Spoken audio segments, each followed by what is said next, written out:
it with music, beautiful music.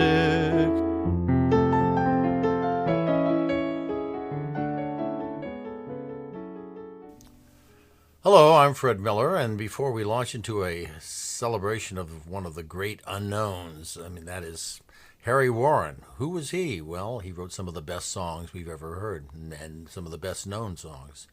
A little bit about me. I'll let you know about me. I was born in Albuquerque, had a wonderful classical piano teacher, loved all that. Bach, Beethoven, and Brahms, and Schubert, and Grieg, and Haydn, and grand opera, what have you. And then right on my 13th birthday, the Beatles arrived, so my musical taste expanded to include the great rock songs of the 60s as well.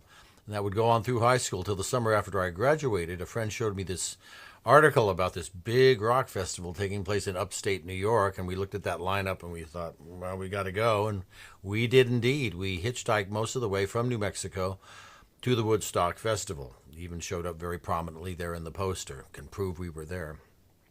But that was it for rock music, and was the peak of the rock age, certainly. I never felt an aptitude for being a rock musician, never was drawn to that. I loved it, but no, I didn't know whether I'd be a classical musician. I knew I wanted to be a musician. I went to college, but didn't stay. Left, traveled around the country in my VW Bug, and finally settled in Greenwich Village. And at some point, somebody gave me an album of Ella Fitzgerald singing Cole Porter. There was my music, and there is my music. The world of Gershwin, Porter, Kern, Rogers, Berlin, Fred Astaire, Judy Garland, Ethel Merman, Frank Sinatra, Bing Crosby. This whole golden age of American song. I came up with the idea of a lecture in song, each one being a profile of a great personality or some aspect of American popular music. I started initially, of these lectures in song, performers and songwriters were obvious, and I thought, well, I'll have 10 programs, good programs there. But then over the years, it's expanded to 7 different categories, and now, to date, 75 different lectures in song, each one described in detail at fredmillermusic.com. This program, one of the great songwriters, absolutely, not one of the best known. His name was, is, and will always be Harry Warren, born 1893, lived till 1987, to give you some perspective on who he was. In that golden period between the mid-1930s and the 1950s, you have a guy like Irving Berlin, who maybe had 25, 30 number one hits. Harry Warren had more than Irving Berlin. How could that be? Who was this guy? He also was one of the top 10 earners, as sort of tabulated by ASCAP, of great composers of those days. He was the house composer for 4 major studios at his time. First, Warner Brothers in the 1930s, and then the Fox Studios in the 1940s. In the late 1940s, joined MGM, and then finally finished up at Paramount in the 1950s. And just a couple hundred songs in 25, 30 years, but standards coming out your ears, as you'll see. He loved classical music. He was raised in the Catholic Church, and he loved, that's where he got his real love for music, no classical training. He said, Puccini's my God. That's my idea of music. He's unique in that he was not Jewish. He was a New Yorker, but he was not Jewish. There are a few Protestants as well, but he's one of the few Catholics I can think of. Anyway, he was famous for his anonymity, actually. He was America's best-known unknown songwriter. He was sort of a shy guy. He says, I look like a nudnik, like the average guy, so they always stop me at the door when I'm going into a premiere or something like that. But he was important. He deserved the first top-tier treatment, certainly. He apparently was, his anonymity and was no accident. It was just part of his personality too.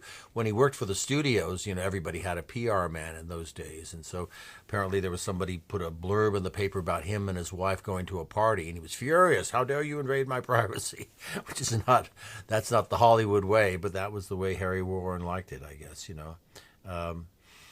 Anyway, very simple man, not colorful or anything like that, and not a good source of anecdotes. I think when he was asked, how do you do what you do? He said, well, you don't have to know anything about music to understand what I write. No, songwriting wasn't difficult at all. I liked it a lot. But when he put pen to paper, whatever, when writing the music, He did say it gets a little irksome to hear myself referred to as America's greatest unknown songwriter. Maybe that's what he was.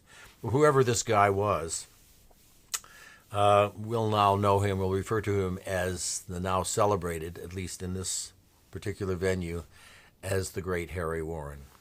We'll start with this one. Writing with Al Dubin for Warner Brothers. In the heart of little old New York there runs a thoroughfare. It's the part of little old New York that runs into Times Square. A crazy quilt that Wall Street Jack built. If you've got a little time to spare, I want to take you there. Come and meet those dancing feet. On the avenue I'm taking you to 42nd Street. Hear the beat of dancing feet. It's a song I love, the melody of 42nd Street. Little nifties from the 50s, innocent and sweet. Sexy ladies from the 80s who are indiscreet. They're side by side, they're glorified. Where the underworld can meet the elite. Naughty, body, gaudy, sporty, 42nd Street.